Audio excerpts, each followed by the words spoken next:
I never thought I'd trade skyscrapers for seaweed. Give me concrete, give me taxis, give me a 24-hour bagel shop. That's my natural habitat. The ocean?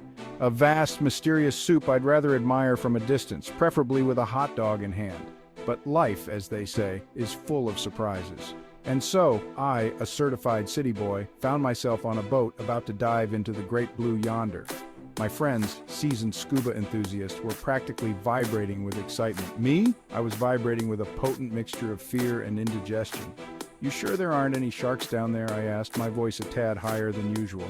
"Plenty," came the cheerful reply. "Great, just great." This city boy was about to become fish food. Strapped into more gear than a space shuttle, I waddled to the edge of the boat. The water looked deep, very deep, like swallow a skyscraper whole deep. My friends, all smiles and reassuring pats on the back, plunged in one after another. Then it was my turn. Taking a deep breath, or trying to with all that equipment, I jumped and promptly swallowed a gallon of seawater. Spluttering, I resurfaced, spitting out more ocean than I'd care to admit. My friends were already descending, their silhouettes growing smaller against the shimmering blue. "Come on, slowpoke," one of them yelled up. "Right, slowpoke into the abyss. Here goes nothing." As I descended, the world transformed. The surface chaos gave way to an underwater serenity that was almost otherworldly. Gone were the harsh sounds of the city, replaced by the gentle gurgle of water and the occasional muffled click.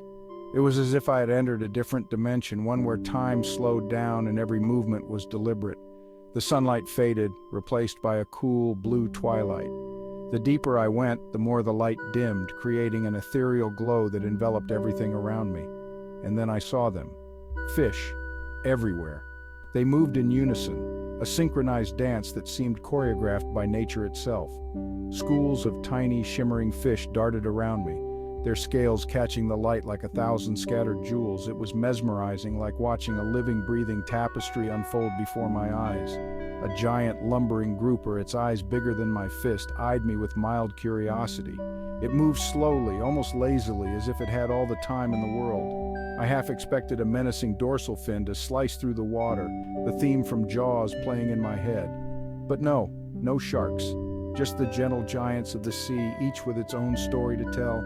Just a curious sea turtle, its ancient eyes twinkling as it glided past. It seemed to acknowledge my presence, a silent nod from one traveler to another. It occurred to me that I was intruding on their world, a silent observer in this underwater ballet. Every creature, every movement was part of a larger, harmonious whole. And for the first time since I jumped off that boat, I felt a sense of awe, not fear. This was their domain, and I was privileged to witness it, even if just for a moment. My friends, I realized, weren't just scuba enthusiasts. They were passionate explorers of the deep, each dive an adventure into the unknown. They were underwater interpreters, pointing out creatures I would have missed, their hands tracing invisible stories in the water. Every gesture was a lesson, every pointed finger a revelation of the hidden wonders beneath the waves. They knew the names of every fish, every coral formation, every nook and cranny of this underwater realm. It was as if they had memorized an entire encyclopedia of marine life, and they were eager to share their knowledge with me. They were like the cool older kids who let you hang out with them, showing off their secret clubhouse at the bottom of the sea. Each dive felt like an initiation into a secret society where the password was a shared love for the ocean.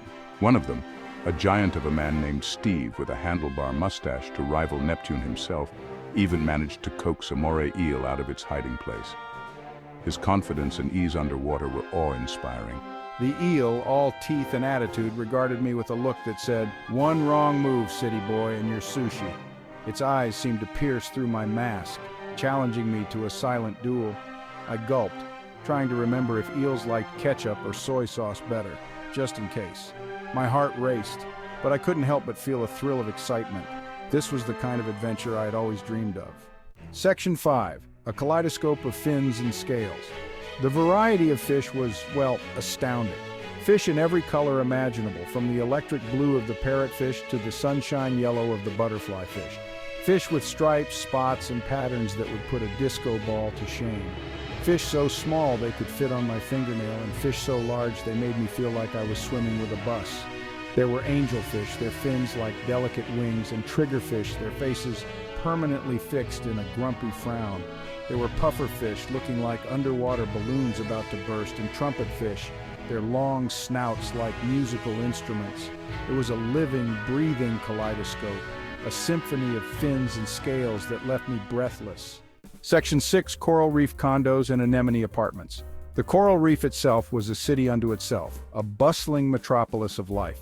Each nook and cranny of this underwater city was filled with vibrant colors and diverse species, all coexisting in a delicate balance. Towering coral formations rose from the seabed like underwater skyscrapers, their surfaces covered in 1,000 different textures and colors.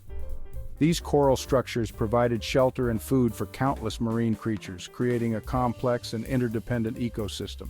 Anemones, their tentacles swaying gently in the current, provided homes for clownfish, their orange and white stripes a stark contrast to the vibrant green of their hosts. The symbiotic relationship between the anemones and clownfish was a perfect example of nature's harmony. Crabs scuttled sideways across the sandy bottom, their claws snapping at anything that moved too slowly. These industrious creatures played a crucial role in the reef's ecosystem, helping to keep the environment clean by scavenging for food. Sea urchins, their spiky bodies like miniature pincushions, clung to the rocks, their spines a warning to any potential predators. These fascinating creatures contributed to the reef's health by grazing on algae, preventing it from overgrowing and smothering the coral. Even the sand itself was alive, teeming with tiny creatures that burrowed and wriggled beneath my fingers. These small but vital organisms played an essential role in the nutrient cycle, breaking down organic matter and recycling it back into the ecosystem. It was a world of constant motion, a reminder that even in the depths, life finds a way. The coral reef was a testament to the resilience and adaptability of marine life, thriving in an environment that was both beautiful and challenging. Section 7, the graceful ballet of the sea. As I watched, mesmerized by this underwater spectacle, I realized that the ocean wasn't a scary, monster-filled abyss. It was a world of grace and beauty, a delicate ecosystem where every creature, from the smallest plankton to the largest whale, played a vital role. The way the fish moved, their bodies flowing effortlessly through the water, was like watching a ballet. A giant manta ray, its wingspan wider than my outstretched arms, glided past, its movements as graceful as any bird in flight. A school of squid, their bodies flashing with iridescent colors, danced in unison, their tentacles trailing behind them like silken ribbons. It was a mesmerizing display, a reminder of the incredible diversity and wonder of the natural world. Section 8, from city slicker to seafarer. Well, almost. After what felt like both a lifetime and a heartbeat, it was time to resurface. As I broke through the surface, gasping for air and grinning like a fool, I knew I was changed. The city with its noise and chaos seemed a million miles away. I'd glimpsed a world beyond concrete and steel, a world of vibrant life and breathtaking beauty. Sure, I still wasn't entirely comfortable with the idea of sharing the ocean with sharks, but I had faced my fear, and in doing so, I had discovered a whole new world. And who knows, maybe, just maybe, this city boy had a bit of a seafarer in him after all, or at least enough to appreciate a good fish taco. Section 9, Postcard from Paradise. Back on dry land, I felt a strange sense of longing for that underwater world. The way the sunlight filtered through the water, the gentle sway of the kelp forests, the kaleidoscope of colors that danced before my eyes. It was a sight I would never forget. And as I sat down to write a postcard to my friends describing my incredible adventure, I couldn't help but smile. The city would always be my home, but the ocean? The ocean was something else entirely. It was a place of wonder, a place of peace, a place where even a city boy like me could feel a sense of belonging. And I knew, with absolute certainty, that I would be back, just as soon as I could find a shark-proof wetsuit.